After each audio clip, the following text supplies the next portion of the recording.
नमस्कार, आप देख रहे हैं सबसे तेज न्यूज़। हमारे साथ मौजूद हैं यूपी के मऊ जनपद के शारदा अस्पताल के director doctor Sanjay Singh, IMA Mau के अध्यक्ष भी हैं। डॉक्टर साहब, किस तरह से सुप्रीम कोर्ट में केस था, आपने जीत हासिल की उसमें, और क्या कुछ मामला था और क्या कुछ चिकित्सा जगत में ये बहुत महत्वपूर्ण रखता है? हाँ, जैसे आप लोगों को विदित हो 28 अगस्त को सुप्रीम कोर्ट से एक दो डबल बेंच का एक निर्णय आया। उस निर्णय में ये कहा गया कि जो भी ये ड्रग इंस्पेक्टर हैं वो जाके जो इसमें एफआईआर कर लेते हैं या किसी को पुलिस उत्पीड़न करती है और उनको गिरफ्तार करते हैं, वो नहीं कर सकते। इसके लिए ही सुप्रीम कोर्ट में हम लोग लड़ाई लड़ रहे थे, हाई कोर्ट से लड़ाई लड़ रहे थे, और जिसमें शारदा की क्लिनिक थी हमारी, और उसमें हमने विजय प्राप्त की। और उसके वजह से हम लोग को एक पूरी जो मेडिकल जगत है उसमें खुशी की लहर दौड़ी, क्योंकि एक शासनादेश बन गया। इस शासनादेश के तहत कोई भी व्यक्ति, कोई भी इंस्पेक्टर किसी भी व्यक्ति के पास उसको जाएगा जो दवा का कारोबार कर रहा है, तो उसको एफआईआर नहीं कर सकता, उस पर पुलिस गिरफ्तारी नहीं कर सकती। तो ड्रग एंड कॉस्मेटिक एक्ट जो 1940 के तहत था, उसी के तहत जो है ये हम लोगों ने ये लड़ाई लड़ी थी, और उस पर ये बहुत बड़ा फैसला है जिससे हमारे पूरे समाज को, जो ड्रग समाज है, जो ड्रग का कारोबार करता है, दवा का कारोबार करता है, उसमें उसको ये उपलब्धि हुई। क्या था पूरा मामला? उसमें ऐसा था कि जब एक हमारी शारदा क्लिनिक थी जो मोहम्मदाबाद में स्थित थी, उसमें ऑनलाइन किसी से कंप्लेन करवा के ड्रग इंस्पेक्टर ने उसके खिलाफ जो है उस पर जाँच की, और जांच करके जो हमारा सेल्समैन था अशोक कुमार, उसको उन्होंने एफआईआर किया, उसको गिरफ्तार करके उसको जेल भेज दिया।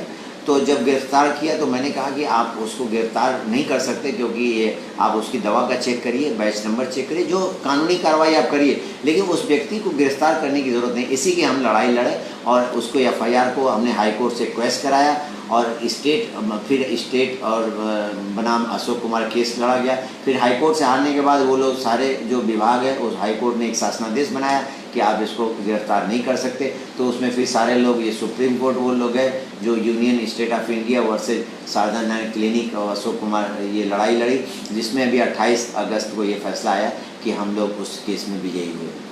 सर, आइए, देखा जाता है डॉक्टरों को लेके हमेशा समस्याएं आती हैं, डॉक्टरों को मेडिकल फील्ड से, तो किस तरह देख रहे हैं सरकार किस तरह से आप लोग के साथ खड़ी है, और क्या कुछ नया बदलाव देखने को मिल रहा है एज ए आईएमए अध्यक्ष? आप देखिए, अभी भी डॉक्टरों के जहाँ तक बारे में जाए, बहुत सी जितनी बातें सरकार कहती है, या इस कोरोना काल में भी जितना उन्होंने कहा कि डॉक्टर को हमारे मुआवजा मिलेगा, जो भी ये कोरोना वायरस से जो कोरोना वायरस मारे गए उनको मुआवजा मिलेगा, लेकिन अभी तक किसी भी आईएमए के डॉक्टर्स को कोई मुआवजा नहीं मिला, और न कोई उनको एक्स्ट्रा, अगर डॉक्टर बीमार भी पड़ता है, अगर इसमें भाई बहुत से हमारे डॉक्टर्स थे जो कि बीमार पड़े, उनको भी कोई अलग से कोई उनको ट्रीटमेंट में फैसिलिटी नहीं मिली, कोई उनको जहाँ पे भर्ती में कोई फैसिलिटी नहीं मिली, कोई पैसे में कोई डिस्काउंट नहीं हुआ। प्राइवेट अस्पतालों में डॉक्टर जाके अपना इलाज करा रहे हैं। तो मैं इस सरकार से एक अनुरोध करना चाहता हूँ कि कम से कम जो आपने जो शुरुआत की थी कि जो डॉक्टर्स हैं, आईएमए के डॉक्टर्स हैं, जो भी बीमार पड़ेंगे उनको एक शहीद का दर्जा दिया जाएगा,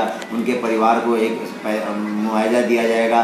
तो आज तक न कोई मुआवजा मिला, न कोई उनको शहीद का दर्जा दिया गया। तो ये सरकार से अनुरोध करते हैं, सेंट्रल गवर्नमेंट से, कि आप कम से कम ऐसे डॉक्टर्स को जिन्होंने अपनी जान गंवाई है, उनको एक शहीद का दर्जा दीजिए, उनको मुआवजा दीजिए, जैसे कि जो भी डॉक्टर्स उसमें आगे आएँ वो कम से कम हिम्मत से, उनको एक हौसला बढ़े, उनके परिवार को एक मदद मिले, और आगे आने में कोई भी अपने आप को कमज़ोर न समझे, और अपनी पूरी उत्साह के साथ काम करे। क्योंकि देखिए, हम लोग सेवा से कोई हटने को तैयार नहीं है। हर आदमी, हमारी जिम्मेदारी है कि अगर कोई भी महामारी फैलती है तो हम सबसे आगे बढ़ के, हमारा कोई भी मेडिकल स्टाफ आगे बढ़ के हम काम करेंगे।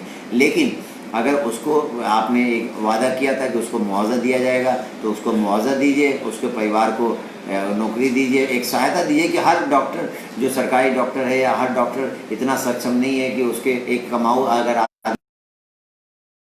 भरण पोषण कैसे होगा, कैसे वो रहेगा, ये सारी जिम्मेदारी सरकार की है। और यही सेवा में, जैसे शहीद वहाँ सैनिक जान गंवाते हैं तो उसको शहीद का दर्जा, एक सम्मान मिलता है, उसी तरह हम लोग भी मांग कर रहे हैं कि हमारे कोरोना में जो डॉक्टरों की डेथ हुई है उनको एक शहीद का दर्जा दिया जाए, उनको एक सम्मान दिया जाए, कम से कम एक सम्मान मिले।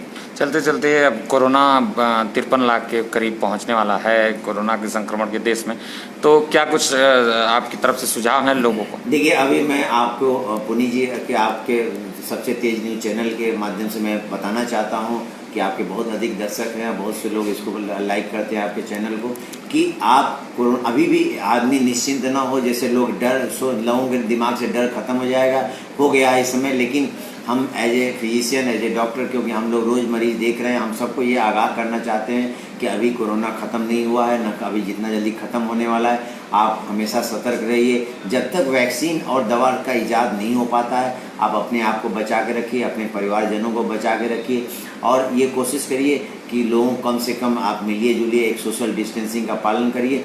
और किसी को भी मैं ये भी सुझाव देना चाहता हूँ कि अगर कोई छोटी सी भी बीमारी होती है तो उसका समय से आगे तुरंत उसका इलाज करा लीजिए।